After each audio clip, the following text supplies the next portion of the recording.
Ինչ կլիներ, եթե աղջիկները 10 տարով անհետանային։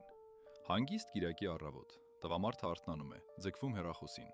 հաղորդագրություններ չկան, գնում է խոհանոց, դատարկ է, նայում է պատուհանից, փողոցում միայն տղամարդիկ են։ Առաջին հայացքից մտածում է, որ պատահականություն է, մեկ ժամ անց հասկանում է, դա պատահականություն չէ։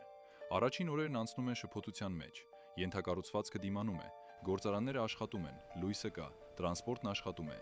Տղամարդիկ նայում են իրար եւ մտածում. դե կհաղթահարենք, բայց արդեն երրորդ օրը մանկական հիվանդանոցները խեղդվում են, բուժքույրերի 70%-ը անհետացել է, կաթիլաչափերը փոխելու մարդ չկա, գիշերը երեխային հանգստացնելու մարդ չկա։ Արդեն առաջին շաբաթվա վերջին բառերը բաց են օր ու գիշեր, ոչ թե ուրախ է, այլ որովհետև գնալու ուրիշ տեղ չկա եւ ուրիշ ոչ ոք չկա։ Տղամարդիկ չգիտեն ցավն արտահայտել բառերով, նրանք գիտեն այն խեղդել։ Գիշերները կռիվներ են բռնկվում ոչնչից, ագրեսիան ելք է փնտրում եւ գտնում է փողոցում։ Միայնությունը դառնում է ահավոր համաճարակ, ցանկացած հիվանդությունից սարսափելի։